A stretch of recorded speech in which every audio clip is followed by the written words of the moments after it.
पैसे वाला बनना कमाल नहीं है, बहादुरी ये है कि हलाल के जरिए बंदा दौलतमंद बन के दिखाए। अभी धोखा देकर, झूठ बोलकर, मिलावट करके और 10 किस्म के गंदे काम करके बंदा बोले मैं पैसे वाला बन गया, मैं मालदार बन गया। कोई रिश्वत खाता है, कोई सूद खाता है, कोई क्या खाता है, मुलाजिम आदमी कुछ और खाता है। हराम कमाने के लिए मुलाजिम के पास भी रास्ते कम नहीं है। बिल्कुल सही बोले, 8-8, 10-10 घंटे की मेहनत, थक गया, घर जाकर चूना हो गया, गिर गया, टिफिन तक उठाने की इसके अंदर ताकत नहीं है। मगर उसको देखना ये है कि आज के 10 घंटे 12 घंटे का जो इसको इजारा मिलेगा वो हलाल है या हराम है। इतना बड़ा शरबत का आप पतीला बना लें, इतना बड़ा शरबत का मतलब कि वो टैंक बना लें, एक कतरा पेशाब डाल दे उसके अंदर, एक कतरा शराब डाल दे उसके अंदर, मैं कहता एक कतरा जहर डाल दे, मुझे बताए वो पूरा शरबत किस काम का। भाई आप कमाते क्यों हैं? सुकून के लिए, राहत के लिए, आसानी के लिए बंदा क्यों कमाता है?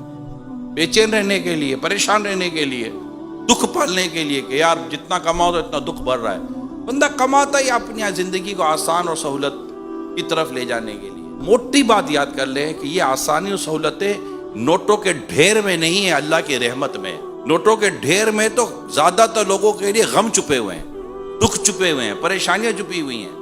इतना नोटों का ढेर है मगर इलाज नहीं हो रहा, इतना नोटों का ढेर है खाना नहीं खा सकता, इतना नोटों का ढेर है बीवी छोड़कर चली गई है, इतने नोटों का ढेर है औलाद बात भी नहीं कर रही है, इतने नोटों का ढेर लगा हुआ है, वफा ढूंढ रहा है वफा नहीं मिल रही, शिफा ढूंढ रहा है शिफा नहीं मिल रही, नोटों का ढेर लगा हुआ है। नोटे खाएगा?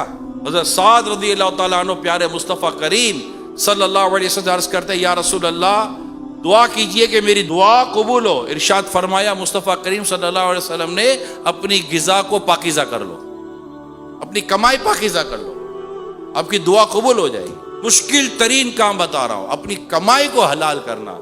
रुपया 10-10 रुपया, 20-20 रुपया, 100-100 रुपया, 200-200 रुपया कटवाना इस बात पर कि यार मैं इस टाइम पर सो गया था, मैं इतना लेट आया था, मैं इतना ये हुआ था, मैं इतनी देर मोबाइल लेकर बैठा रहा, जो उर्फ की आदत के खिलाफ था, जो मेरा मुआहिदा था कि मैं इतनी देर ये काम करूंगा जिस पर मुझे इजारा, जिस पर मुझे सैलरी मिलनी है, उस मुआहिदे में जो मैंने बददियानती की है, उस मुआहिदे में जो मैंने खयानत की है, उस पर देखे मुफ्ती साहब से पूछिए फिर कहाँ तौबा है, कहाँ इजाला है, कहाँ पर रिटर्न करना है, कहाँ पर क्या करना है। मगर एक तय कर लो मेरे प्यारे इस्लामी भाइयों, एक चीज तय कर लो कि मैंने अपने रोजी में हराम का 1 रुपया आने नहीं देना। फिर आप देखो रब की बारगाह से शिफा, राहत, फरहत, सुकून, इत्मीनान, ईमान कामिल, घर की मोहब्बत, घर का प्यार और इदारे का एतमाद, और इदारे में इज्जत कितनी मिलती है वो किसी रेट में आप नहीं खरीद सकते। अगर वो मिल सकती है तो ईमानदारी से मिल सकती है।